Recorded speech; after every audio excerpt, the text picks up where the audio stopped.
To the Linda Eastburn YouTube channel. I want to invite all of our guests to please subscribe to the channel. It helps us a lot to keep the channel going. It doesn't cost you anything. So easy to do. Just hit that subscribe button and you'll be able to help us continue this podcast. My guest today is Paul Buckner. He is an author. He grew up in the Ozark Mountains like I did, and I'm really excited to hear about all of the things that's happened to him regarding Bigfoot and other things as well. So welcome to the show, Paul. Oh, well, thank you for having me. I appreciate it. Well, I know that you have had some really interesting experiences, but you're also an author. Tell me a little bit about your books and what inspired you to write those books. Sure. It was one of those things where when I first started, I really enjoy stories. Growing up where I did here in Northeast Oklahoma on our tribal reservation, we have about 7,000 square miles in Northeast Oklahoma here. So we're right in the foothills of the Ozarks. And storytelling was just a big part of our culture, our families. And it's just one of those things that always stuck with me. And throughout all of my travels, as I was a musician too, a professional musician out on the road for several years. So I've traveled all over the country, visited at least 44 different states, and talked to so many people along the way. And I just love hearing those stories. So that just kind of, catapulted me into this whole writing thing to begin with. And one of my favorite subjects, of course, is Bigfoot. So that's just how all that kind of came about. Well, I know that you had a really interesting experience as a young boy that sort of pulled you into that whole Bigfoot dynamic. Tell me about that story. Yeah, this happened back in the late 70s, about 1978 or so. I was around 10 years old. And it wasn't specifically my experience. This happened to my family, but this was in the summertime, and I remember one morning we getting up. My cousin and I, we had big plans for the summer. We were going to be, spending a lot of time down at the creek, camping out, fishing, swimming, just being outside. Well, our dads had different plans for us that summer. I remember that first morning, my dad, flipping on that light switch in our bedroom and said, "Okay, time to get up. You're coming with me today." So I get up and I go to work with my dad, and he was a carpenter by trade, and so was my uncle.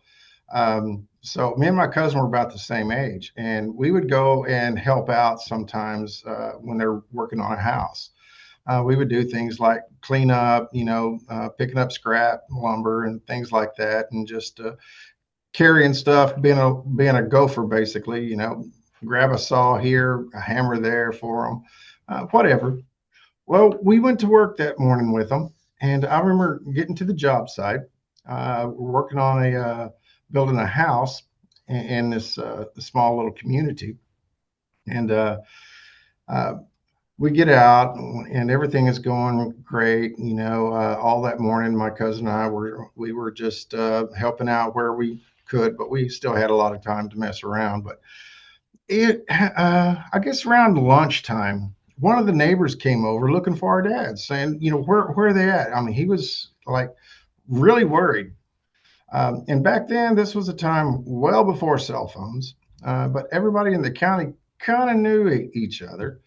And this was also a time during party lines. I don't know if you are familiar with party lines, but the landlines, with you had multiple families on one line, and sometimes you had to wait to be able to use the phone. Well, where we were working was a group of Indian homes that my dad worked for the Cherokee Nation. And my aunt had called him and asked him to come over there and get my uncle and send him home right away. So I remember our dads coming out of there. They just said, "Get in the truck." No questions asked. We just jumped in and away we go. Now, where my uncle lived is in a place called England Hollow. And I know right there at the hollow, he lives way up on top of a hill. And on a small farm up there, they had probably about 40 acres or so up there. And we get there, I don't know, maybe 20 minutes later because they were driving fast. And we get to the house. The door is locked up tight, and I remember my uncle fumbling for his keys to get in. And even though my aunt and my other little cousin was there, um, they had to unlock the door to get in. And he's looking for her, and he finally finds her. They were hiding in the back room. Well, she comes out, and she's just hysterical, just shaking, trembling. So was my little cousin. She was just scared to death too. And she tells what happened. She said she was outside, out back, and she was hanging clothes on the laundry line, on the clothesline. So where they live up there on top of this hill, there's a big pasture out behind their house on top of this hill, and on the backside, maybe a few hundred yards back, is the tree line, and it kind of slopes off down that hill gradually. Well, she said as she was hanging clothes on the line, she saw something coming up the hill, and she didn't think anything about it because she thought, okay, this it's probably a cow or a horse or something in the pasture. So she continues doing what she's doing, and every now and then she'd notice that it was getting closer to her, and she just so she now she's kind of watching with a leery eye, and she's hanging stuff up there, and then she kind of forgets about it because it's not moving a lot, but it is moving toward her. Um, and it's just a dark figure in the distance. Well, she turns around, and it's much, much closer to her now. And she said she saw it then for what it was. And it wasn't a cow, it wasn't a horse. She swore it was a Bigfoot. It was huge. It was covered in black hair from head to toe. And it was walking on 2 feet, no doubt about it. And while she was telling us, she was just trembling and shaking. I know she was just scared to death, and this was real to her. And she said when she screamed and dropped her basket, she runs inside, slams the door, and she gets my cousin, and they go to the back. And all the doors are locked now, but she peeks out a window, and she sees that it's going over to the barn. And they had some bottle calves over there, and they had cows out in their pasture out in the front and the side there, but they had a small corral around the barn where these bottle calves were kept. She said this creature walked over to the barn, stepped over the corral fence without having to climb over it or anything. She said it just stepped over it. It was so big. Um, and she said it went inside and it got one of the calves, one of these bottle calves. And it picked it up and it carried it off the same way it came. And and again, she's just shaking and trembling, telling this story. And I remember as a kid, I was feeling that anxiety myself. So my uncle and my dad, they grab a couple of guns and we go out to the barn to look around. Of course, there's nothing there, but a calf is definitely missing. And we look around, and over by one of the water troughs where the ground was soft was a footprint. And I remember thinking at the time it was a huge, huge footprint. But again, being 10 years old, everything at that time was huge. Everything was big, so I don't really have a good memory of measuring it or getting anything like that. But I remember the rest of that day, we spent the time in the woods, walking all the way around, just hunting everywhere, looking for more sign, looking for that lost calf, not to be found. Um, and that was the first experience I ever had personally with a Bigfoot. So that was quite profound, and I think that is what really catapulted me into the whole world of Bigfoot. Were there other calves in that area being reported taken by chance? Not in that particular area, but I remember just a few weeks later, there was an article in the newspaper about a break-in of a commercial chicken house in Dutch Mills, Arkansas, which is just, we live right here in Northeast Oklahoma. So Dutch Mills was just, 15 minutes away from where I grew up. Um, and apparently, this farmer woke up one night to this loud commotion going on, and it was a Bigfoot that had ripped off one of the doors to these commercial chicken houses and grabbed a bunch of chickens and ran off. And it was reported that he shot at it with a shotgun, but didn't have any effect or anything. But I remember that. I mean, it was just in the community everywhere at that time. So, but no other calves were missing or anything like that, especially in the area where my uncle lived. But it wasn't very long after that that they sold that place and moved. My aunt just she did not want to live there anymore, um, but and she was legitimately scared. It was true to her. Well, I can't blame her. That sounds like a very frightening experience. I haven't heard of very many experiences where Bigfoot has taken a cow or a calf or anything, but I know I have some relatives myself that had some missing calves and one cow missing. They had all of their pastures locked up completely. It would have been very, very difficult for someone to pull a trailer in there or something like that and take the animals. And there wasn't any evidence of them, jumping over the fence or doing anything like that. They never had before, but they were just gone, and there was no obvious answer as to what that was. But that also was in an area where Bigfoot had been reported seen, in that community before that. So that is very interesting. That she witnessed that is fascinating. So this led you to move into being an author as an adult, but did you have any other experiences between that 10-year-old experience and when you became an adult and became an author? I growing up there, we that was something that was just always on my mind, because I was just really big into that at the time. And where I grew up is a very a traditional community, around Bell, Oklahoma, and Lee's Creek, and we spent a lot of time down there on the creek and in the woods, every summer. Um, and I never had another experience with Bigfoot at that time while growing up.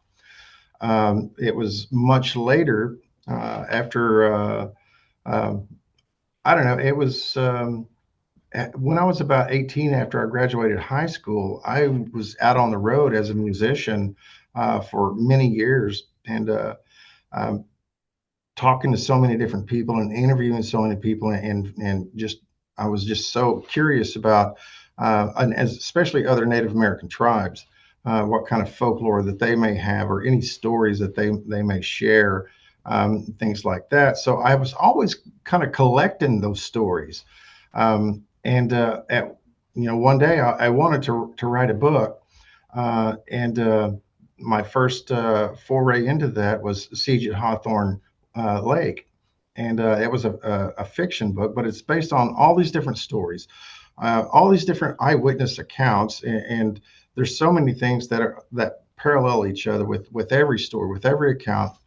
Um, and I think I had one other experience that was mine that happened to me when I was in Honobia, Oklahoma. I don't know if you're familiar with Honobia, but it's down south in the Comanches. And what had happened was, on a weekend, some friends and I were going to go four-wheeler riding down there, because one of them owned a couple of cabins up on top of the hill from the Honobia Creek store.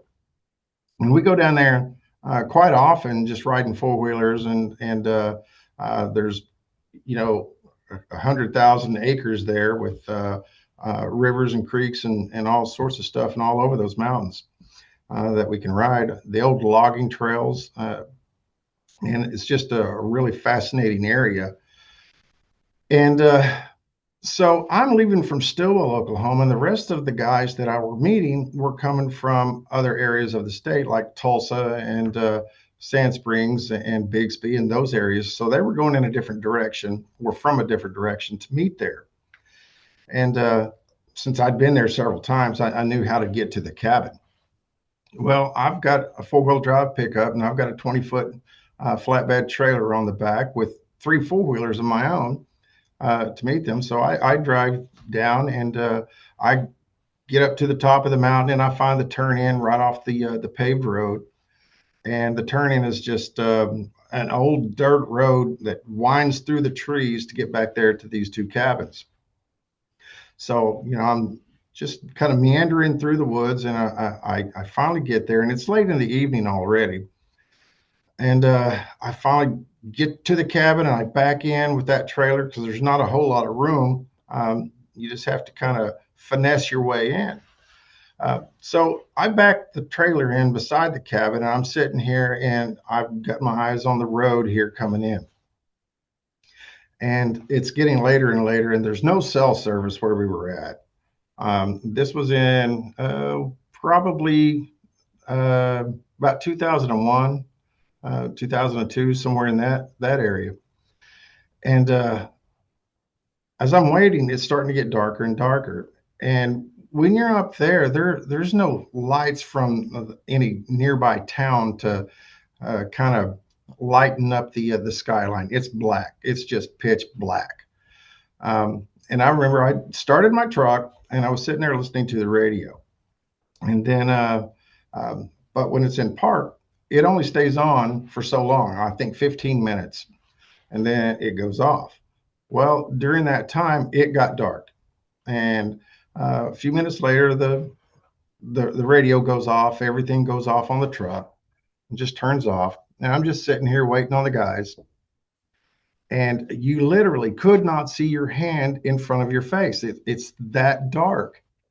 I've got my window down. It's summertime, so it's pretty warm.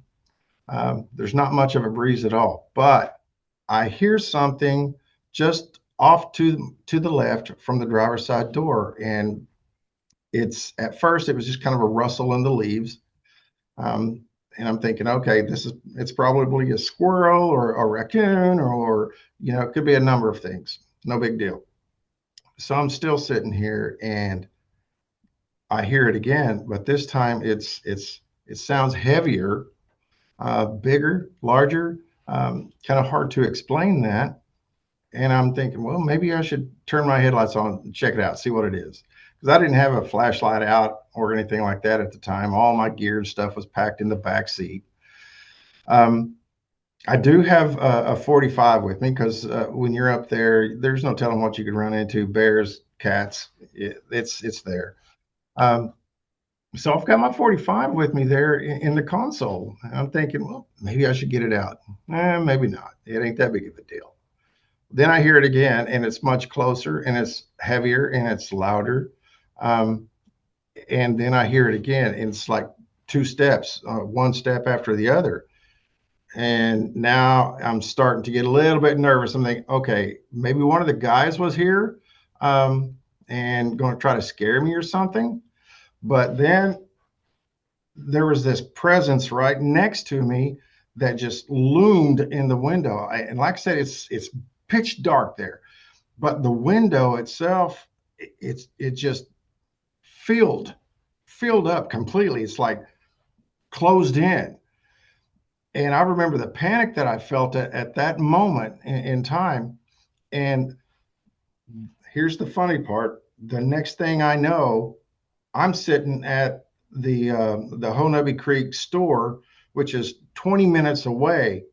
And I have no idea. It's 2 hours later, and I don't remember a thing. I don't remember how I got there or anything about it, because the four-wheelers were still intact on the truck, on the trailer. And I'm just parked at the store, and I'm just thinking, what in the world just happened? And I've lost all this time, and I have no idea how I got there. So, your mind can do some crazy things, and I think it can repress some memories or something. So I'm not sure exactly what happened. I don't know what it was, but I remember I saw the guys drive by, and they had their trailers and four-wheelers and stuff. So I'm calmed down now, and I followed them back up. And we go back there, and they said, "What, how long you been here?" And I told them the story. Well, we all got out with our, flashlights and four-wheelers. We look all around. We didn't see anything. I think to this day they think that I was crazy or something, but I know what happened. So I don't know how to explain it. I don't know what it was.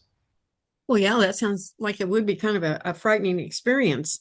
When you felt this presence or this, what you call, you kind of encompassed that window, could you hear anything? Do you remember any sounds at all?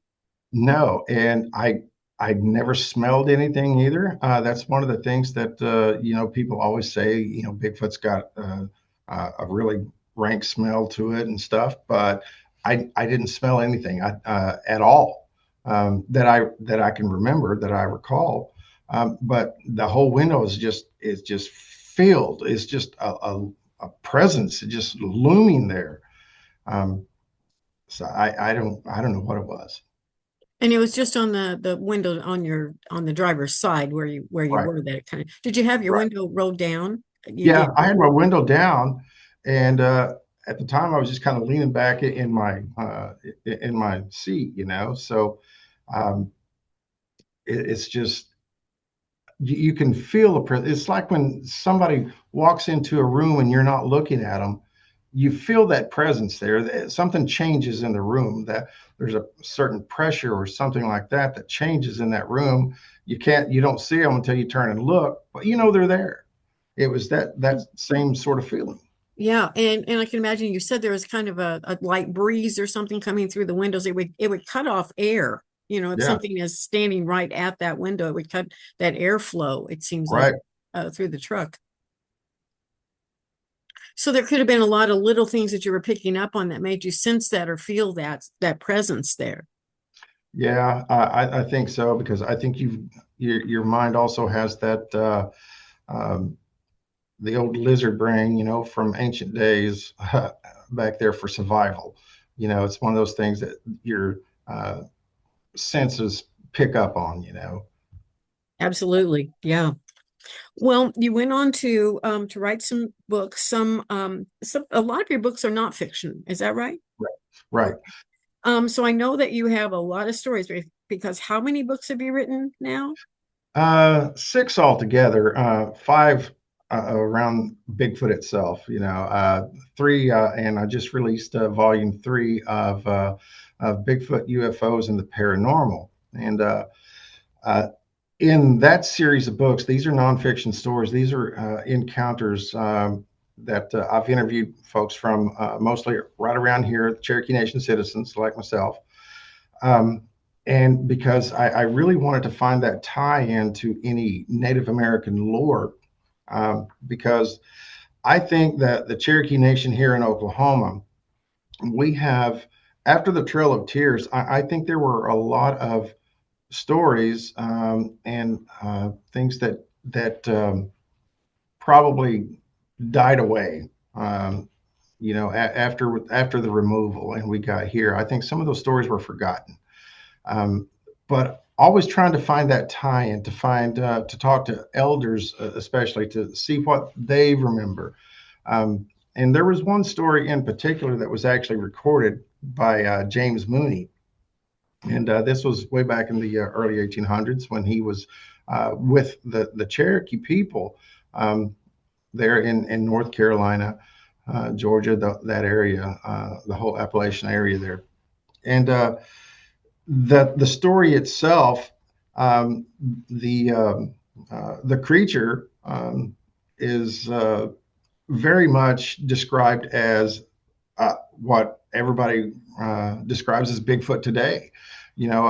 Huge bipedal creature covered in hair from head to toe, sometimes a slanting forehead, um, and deep set eyes, and just uh, a creature of the woods. And in this story, it's exactly the same. A giant um, creature covered in head to toe in fur, hair, whatever, and is a great hunter. But the elders that I've talked to said this is not Bigfoot. This story is about a spirit, an immortal, if you will, and it's older than time. So it's not Bigfoot. They say this is not Bigfoot. This is a spirit. This is, um, something that was with our people long ago, um, before the whole Bigfoot thing came about. So always trying to find that correlation there, to see if anybody here still remembers any of the old stories or anything like that, because there's some fantastic stories that have been passed down through the generations, but some of those I think again have been lost to time, or it's like the telephone game. That story started out here, and then when it gets to here, it's so different. So I love collecting those and listening to them. Absolutely. So tell me what kind of Bigfoot stories have you heard throughout your ages of listening to these and collecting them? Because you said even when you were young, you were starting to be aware of all of the folklore, but also all the encounters that you've experienced. Yeah, it's a lot of the I think the prevalent stories that you hear about. The interesting part that I always get is that Bigfoot is has never I've never talked to anyone that has been attacked by Bigfoot or hurt or injured by Bigfoot. I've talked to people that have had close encounters where they were charged, um, and but nobody has ever been injured. I think that's something that's very interesting. But I did talk to one elder, and this was a story that an interview that I did with him that I covered in Volume One of Bigfoot, UFOs, and the Paranormal.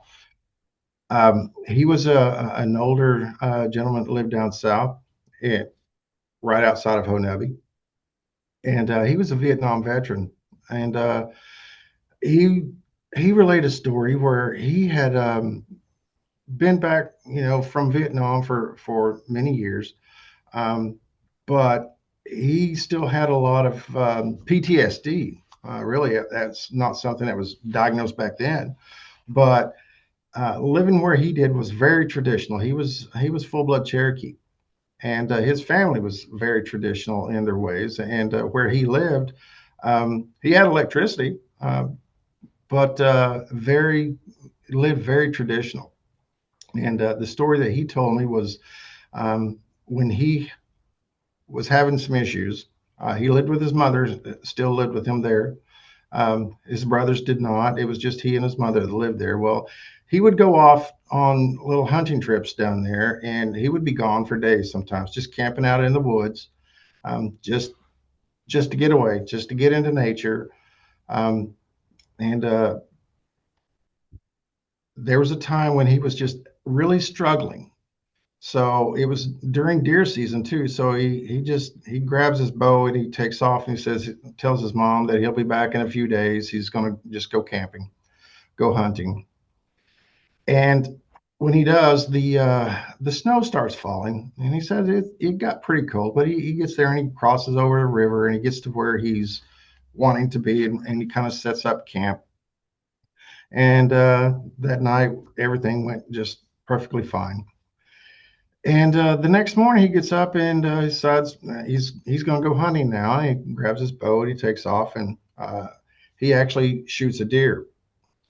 But the snow is coming down now, and it's much colder, and he's kind of struggling and stuff. So, but when he goes to collect the deer, um, this is when he encounters the Bigfoot, and he tells me that when this happened, it was like he was there to field dress the game, and he looks up and there is this creature standing there. He said not 20 feet away, and he backs away from the deer, and he just indicates that this is yours. You can have it. It's all for you.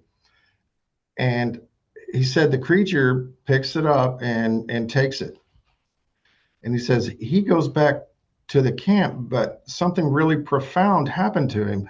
because he did say that he made eye contact with this creature, with this Bigfoot, and he said he thought at first this thing it was going to kill him. It was going to rip him apart. He's in his hunting land. This is his grounds. But he said that's not what happened.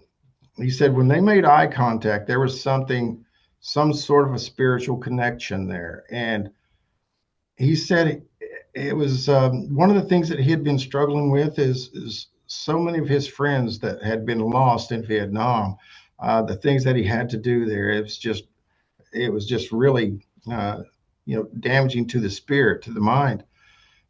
Just really struggled with it.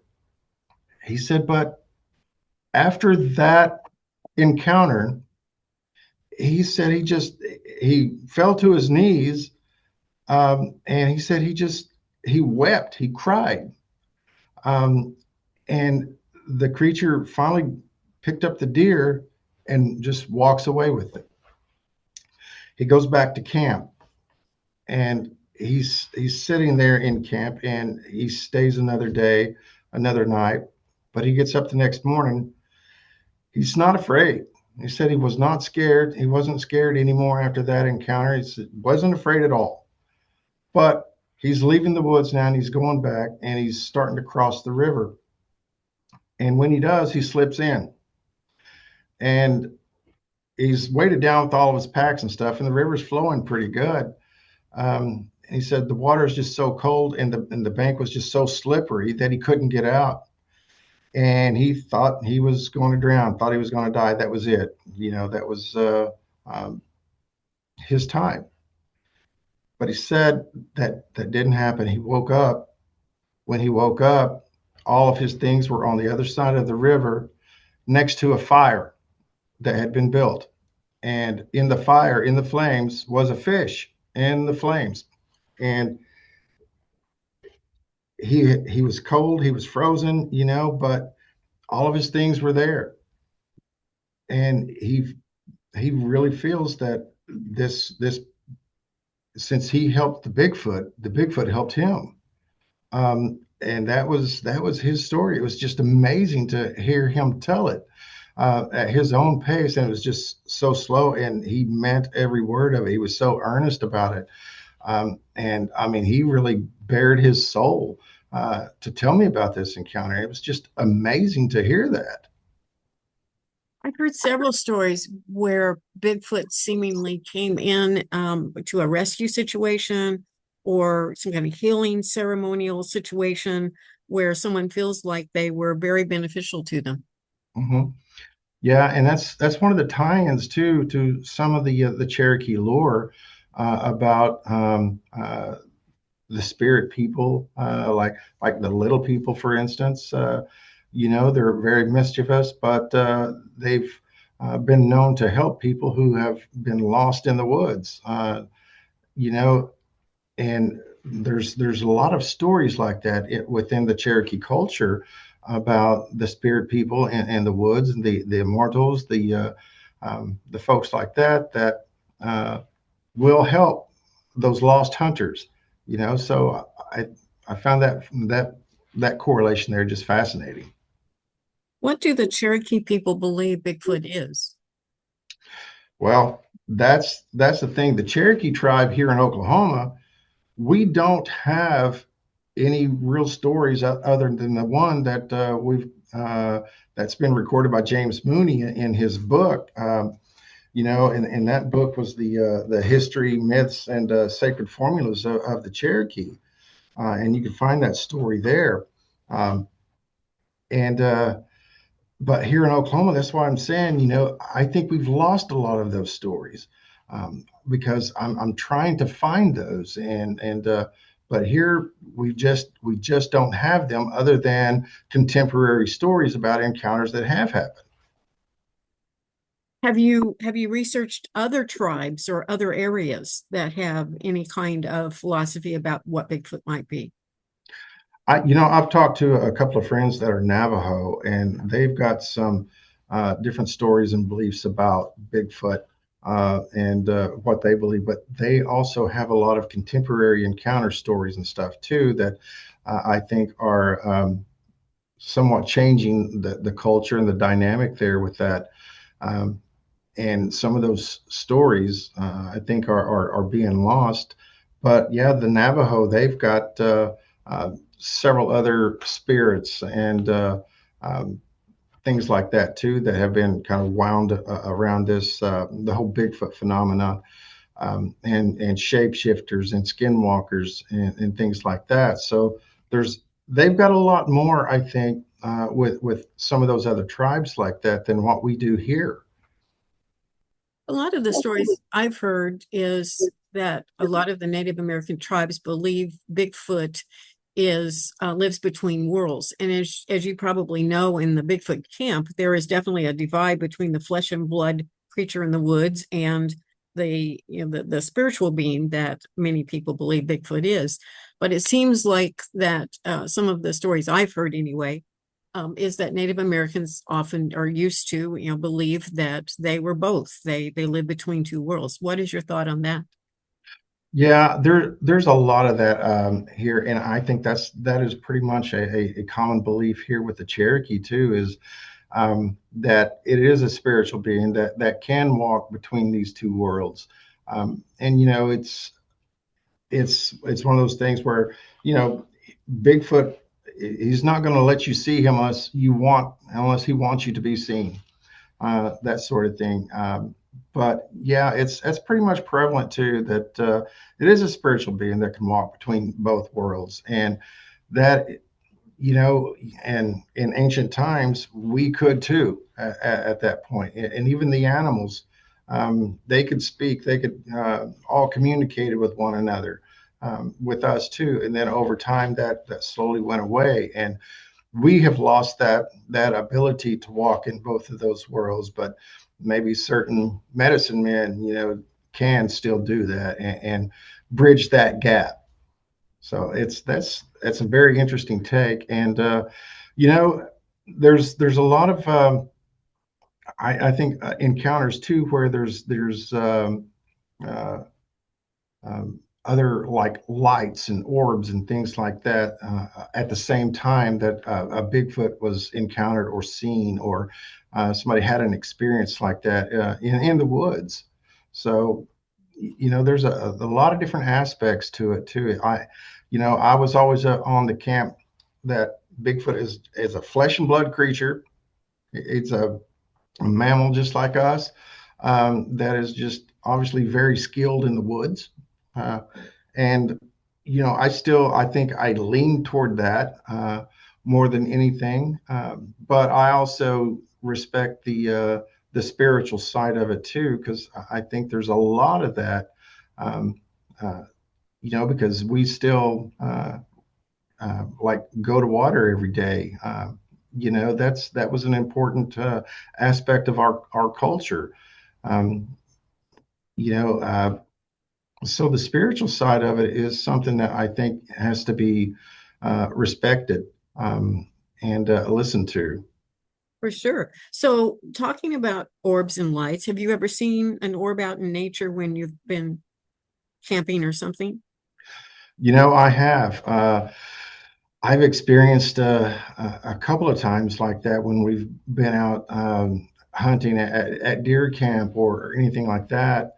Um, there was one time in particular that I remember my brother and we were out in the woods with a bunch of friends, and I had gotten lost, and I remember seeing this glowing orb in the woods. And at first, I thought it was a light from a house or something. I thought, okay, well, I'm not lost. I can just go to that house and find the road.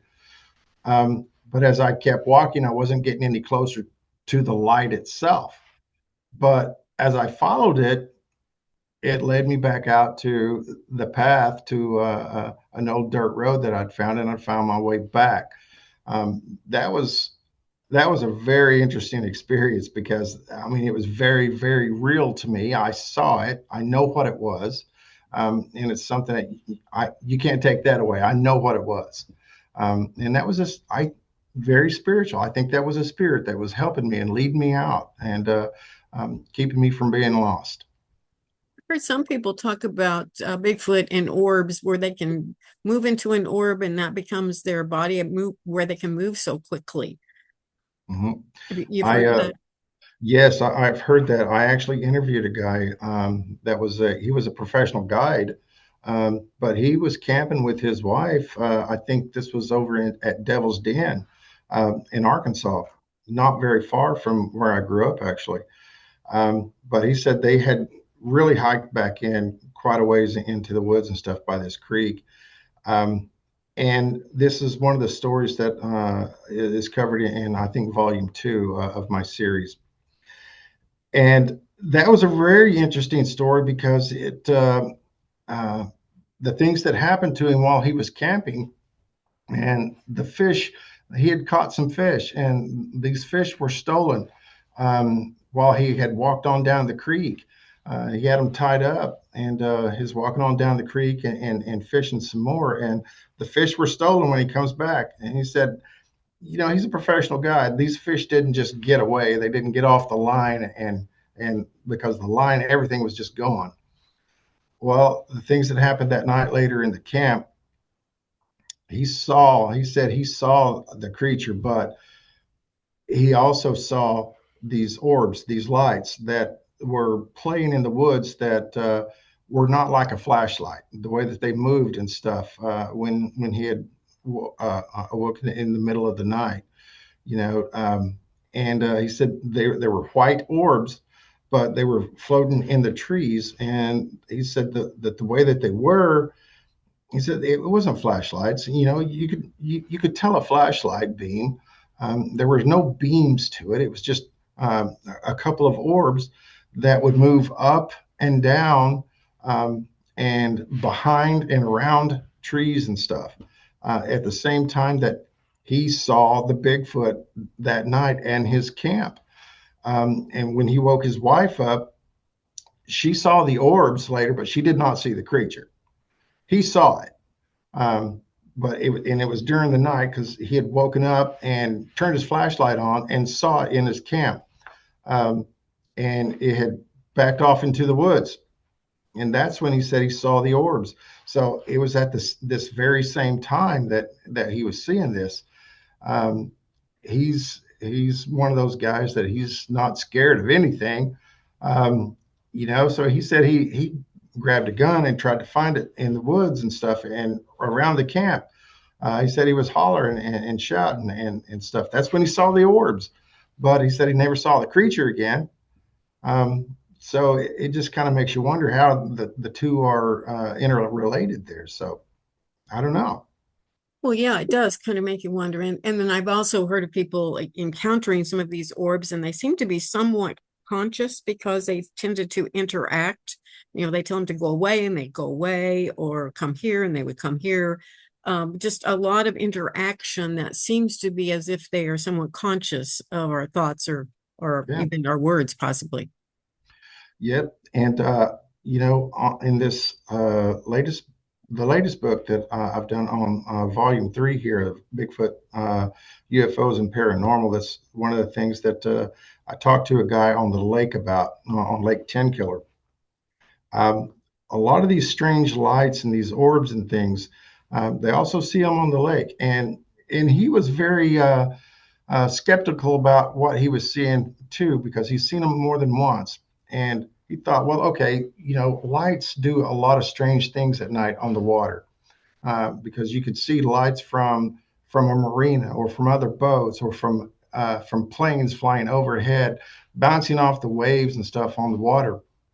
But he said he knows what that is. You can tell there's a difference. And he said he's seen orbs on the water that have danced on the water, not from the waves or the reflection, um, but they have bounced on the water. Um, and I think that's very interesting because he said that he's hollered at him before and just hollered out, hey, I'm over here, and that sort of thing, because he was never afraid of them. But he said they at one point there was a light that kind of actually played with him, but it wasn't anything close to him. He couldn't touch it, and he couldn't tell how far away it was. how close it was, but he had some very interesting stories about that. And one in particular, too, he said he was living in a trailer house just not far from the lake there, just a lakeside RV park type thing. And he was out back one night when he heard his dog barking. And he goes out there and he's not seeing anything at first, but then he sees it out of the peripheral, and says when he looked straight at it, he couldn't see it. But then he turned away from it and he could tell that it was there. And at one point he said it was on the ground in his yard. And that's when he said he turned and tried to look straight at it. And he swore that there was something in it, within it. He said a face or something. And he said that was kind of really spooky to him, but it left. He said the next day when he comes back out, there was this area on the ground where the grass wasn't growing anymore. It wasn't burnt, but the grass was just dead there. And he said he mowed that yard, for the rest of the summer there. And he said it never grew back. But that orb seemed to kind of interact with him.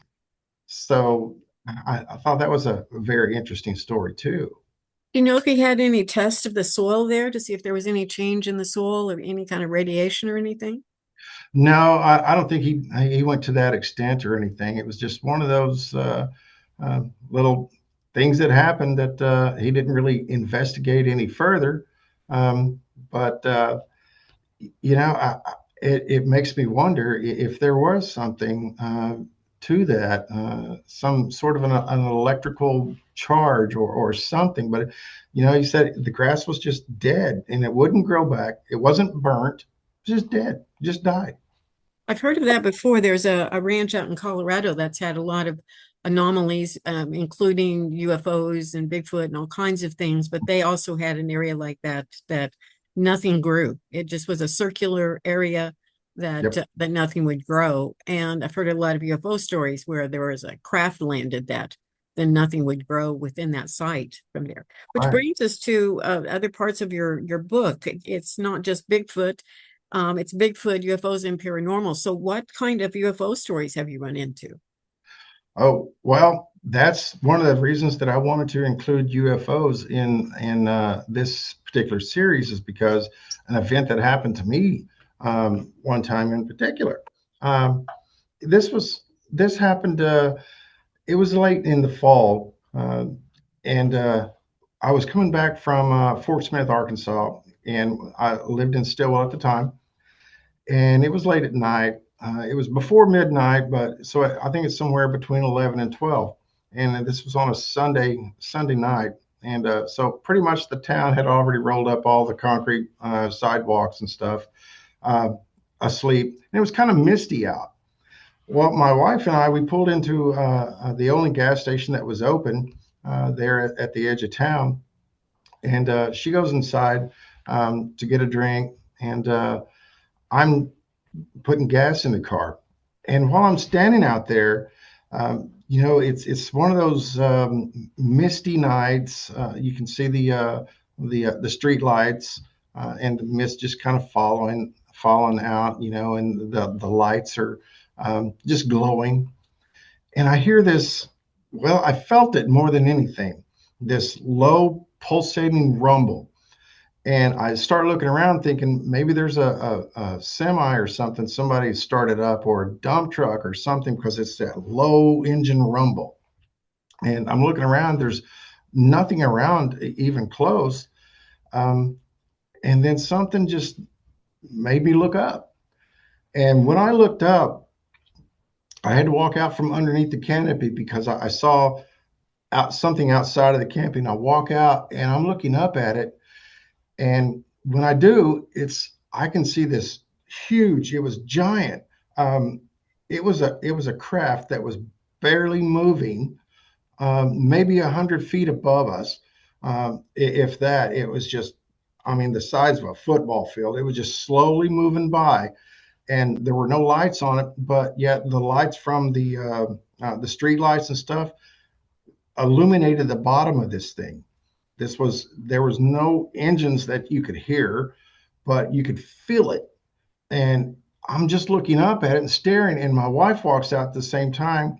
She sees it too. She sees that I'm looking up, and she sees it, and she's just standing there too. And finally, it moves off, and we don't see it anymore. And that feeling that we had, like a bass drum or something, that low, below 40 hertz sound was still there, and it finally dissipated and went away.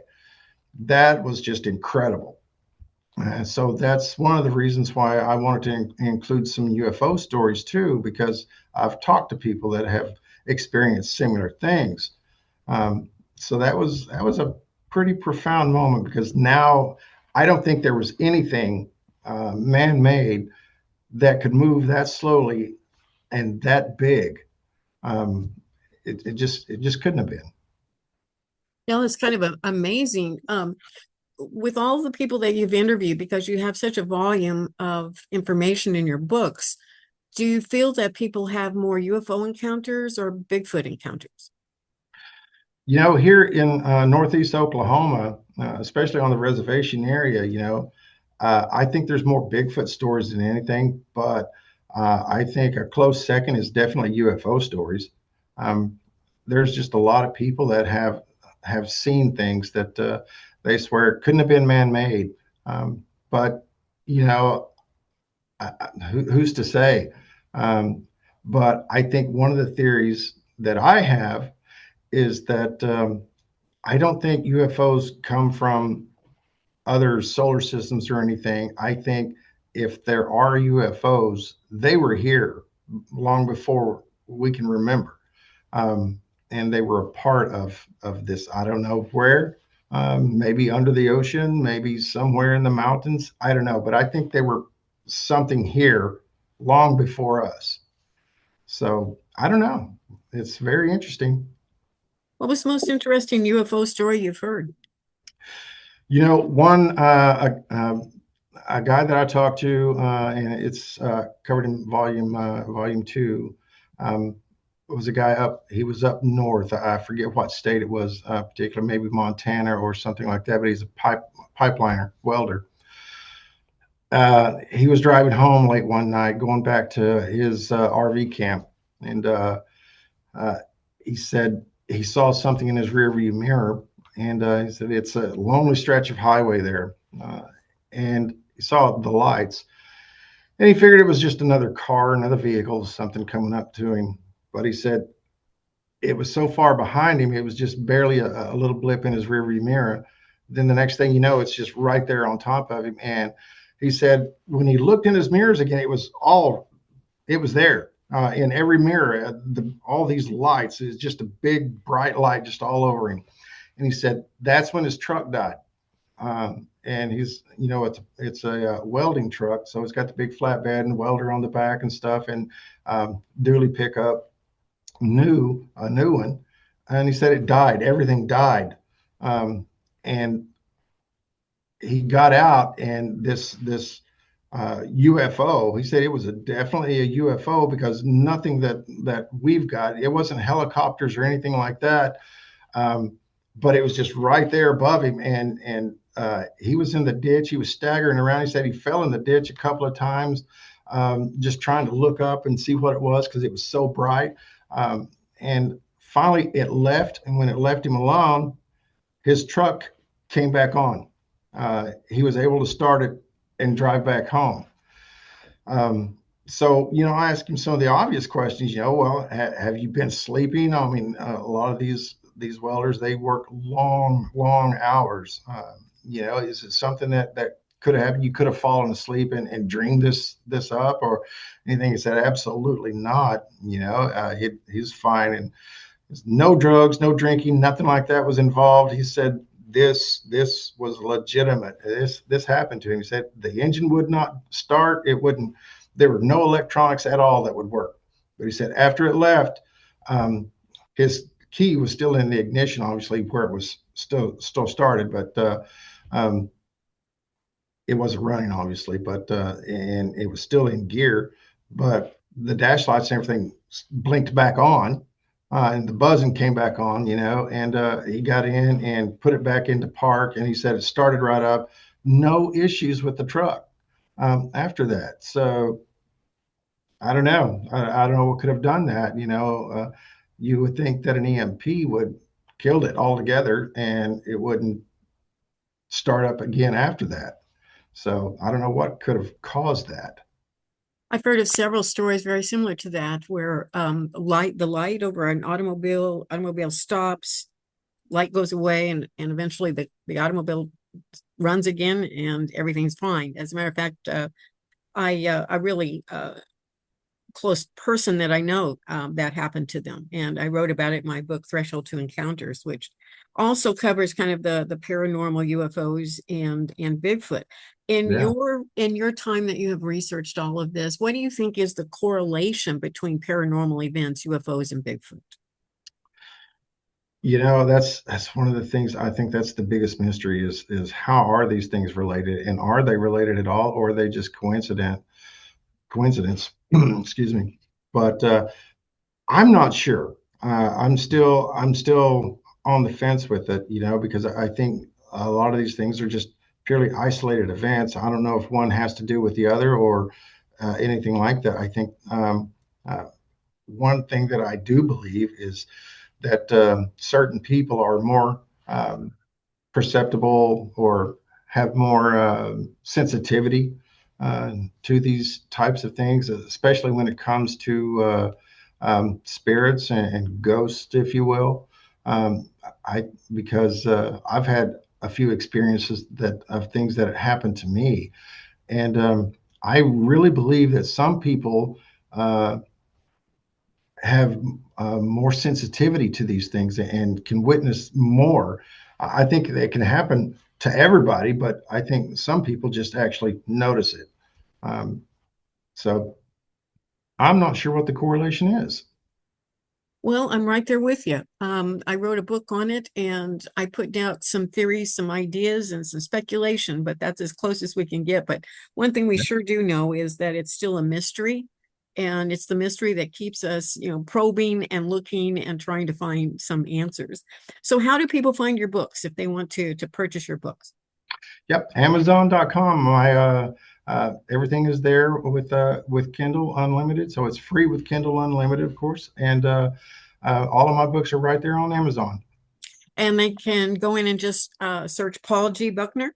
Absolutely, yep. Paul G. Buckner, Paul Buckner. It'll all find me. He'll find you. You've got plenty on there, that's for sure. Well, thank you so much. I really appreciate you sharing your information today with us. I really appreciate your stories. Well, thank you so much for having me. It's always a pleasure to talk about these types of things. They're just so fascinating. They are. Yeah, it's a never-ending story. And every time I talk to someone, it's still more pieces of information I haven't heard before. So yeah. So thank you so much. And I want to thank the audience too for watching the show, and be sure to subscribe, like, and share as well.